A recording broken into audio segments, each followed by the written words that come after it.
be beholding and complying with the Brown Act. And so it's about talking about what those other processes look like and how our current processes actually prevent creative community thinking around issues. So thanks, Pete, for setting up some of kind of aspirations of what we would like public meetings to be, or what they could be. So now Maryam Judar is going to talk about our laws here in Illinois and what they allow us to do and prevent us from doing. Maryam Judar is a community lawyer with the Citizen Advocacy Center.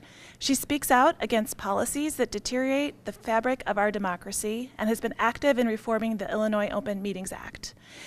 Maryam graduated from the UCLA School of Law with certificates in public interest law and policy and critical race studies. Thank you, Janice.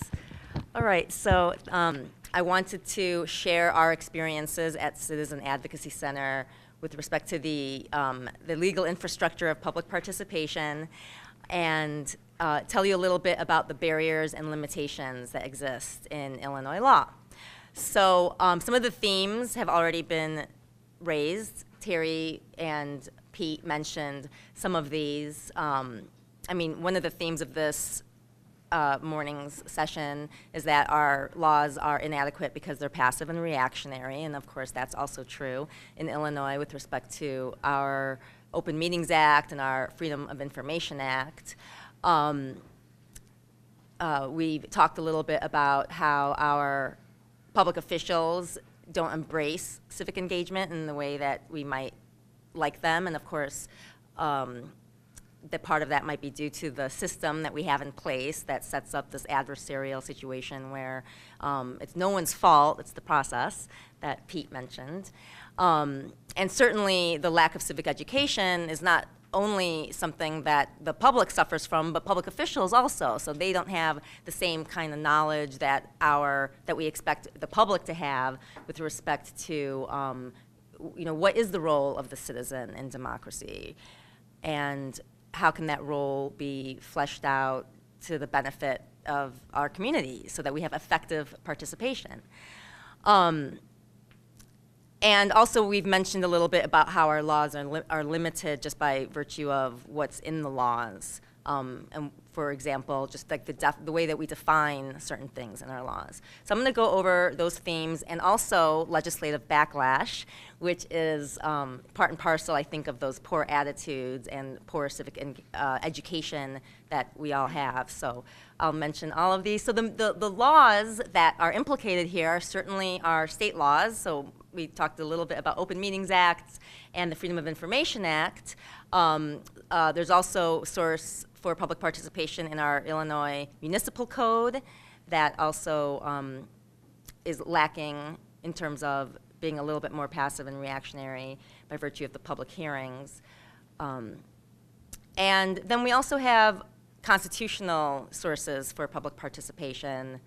And the Constitution and some other statutes in Illinois allow for some more direct democracy examples, although maybe not ideal, and some might describe them as being limited participation styles. The Township Code in Illinois is unique in that we convene annual meetings in which the electors of the township can actually influence policy making. And of course, through our election code, people can participate in the process by running for public office. We have some elected officials here today. And also, finally, another state statute, or lack of a state statute, is our civic education laws and what we expect our students in the state of Illinois to learn vis-a-vis civic engagement, and from both sides of the equation, whether they're public officials or they're members of the public. So with that, let's talk a little bit about the definitional problems in Illinois. Open Meetings Act and Freedom of Information Act in Illinois, generally they share the same definition for public bodies. And those are the entities that we expect to comply with both of those statutes. And one of the definitional problems with public bodies is by virtue of that definition, it excludes nonprofit entities that may engage in traditional public functions. Government functions. So for example, we know that nonprofit entities are definitionally excluded from public bodies. And in Illinois, we cite that public bodies are our executive and legislative branches, excluding the General Assembly. The judiciary does not need to comply with the Open Meetings Act and the Freedom of Information Act. And of those public entities, it's also their subsidiary bodies and advisory bodies. Kind of complicated legal stuff, but generally speaking, nonprofits are definitely not covered by these laws.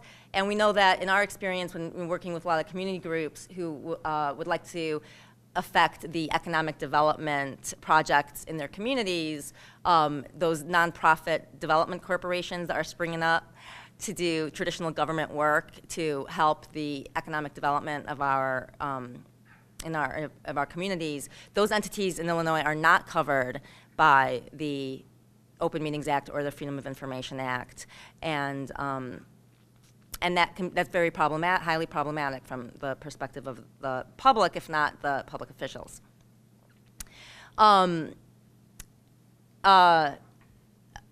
Let's see. Also, those laws are riddled with exceptions. So, although they do define that our meetings should be open to the public, and that they do define that records of a public body, the presumption is that they are public records, there are many exceptions to both of the laws, and some of them are abused. For example, in the Open Meetings Act, for convening in closed session, we know that the litigation exception is often abused, despite there being some very concrete legal case law that says that it needs to be used very narrowly. In other words, pending litigation, and pending meaning that you were threatened, either in writing or verbally, with litigation, or it's actually litigation that's occurring at the moment. Pending legislation that's occurring in the moment, or imminent legislation that's about to happen due to that threat. Where else do we have some definitional problems? In our election code, one of the ways that we keep the public from participating in our process, in the democracy, is by limiting their access to the ballot. So in our election code, we define those boards that will review candidates' nomination packets for running for elected office, as well as petitions for referendum. Those electoral boards are usually, in Illinois, comprised of the very people who have a stake in maintaining the status quo. Because, for example, at the municipal level, the electoral board is comprised of the president or the mayor of the municipality, and then the clerk, and then the longest sitting member of that entity. So right away, that sets up a situation in which someone who may be running against either any of those seats there may be a bias that plays out in that process. And there's certainly not adequate recusal mechanisms in the election code such that some of those biases can be prevented. Where else do we have definitional problems? Certainly in our Constitution. So our Constitution is a source of referendum and initiative whereby Illinoisans can participate in democracy by petitioning for referendum. However, we have gotten a D letter grade from the Citizens in Charge Foundation, which is a national foundation that looks at the different states' initiative and referendum laws. And part of the reason why we received a D grade, despite the fact that we do have constitutional initiatives for legislative change, we don't have constitutional initiatives for any other kind of change. For example, judicial change. So, we have a client or clients who are interested in getting a little bit more information from the judiciary or other entities that are organized underneath the judiciary article in our Constitution, but that whole article in our Constitution, we don't even have access to amending through initiative as defined in our Constitution. Again, our Illinois Constitution limits constitutional initiatives to the legislative article. Where else do we have definitional problems? We talked a little bit about civic education. Illinois has one of the lowest requirements for civic education than any other state in the nation. We don't really even have much of a civics requirement at all. We have social studies, history requirements. Our students have to learn the Constitution and take a Constitution test when they graduate from 8th grade, and again in 12th grade, I believe. But again, it's rote memorization, and they're not learning how to be an effective participant in democracy. I mentioned legislative backlash, so let's discuss that a little bit. Citizen Advocacy Center was one of the entities that was integral in the reform effort for the Freedom of Information Act with the Attorney General's Office and some other organizations in 2009, and our Freedom of Information Act went from being one of the weakest statutes in the country to being one of the strongest.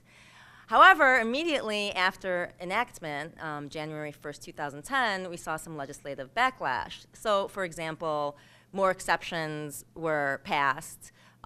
Immediately after the enactment of that statute, public employee evaluations were accepted from the Freedom of Information Act. We've also seen bills pass for recurrent requesters. Originally, the legislators wanted to name that the vexatious requesters bill. And again, you see the attitudinal and adversarial problem implicit in our current structure for public participation. And that did pass. Again, putting another barrier for people who would like to access public information so that they can be effective participants in democracy.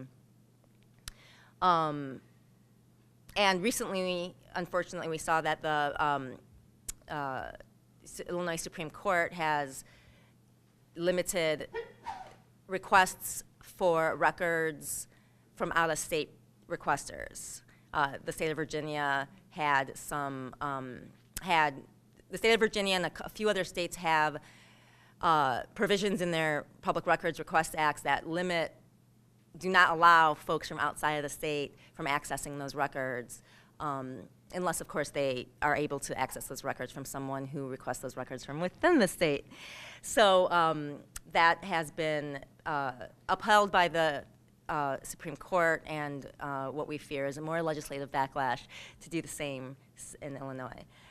Another example of legislative backlash in Illinois, shortly after community groups organized for an economic development project, they wanted to vet a project and get a little bit more information about it in the DuPage County, and an appellate court said that those participants at that public hearing for the zoning application actually had due process rights that included not only being heard, but also included that cross-examination rights, and they could even subpoena witnesses.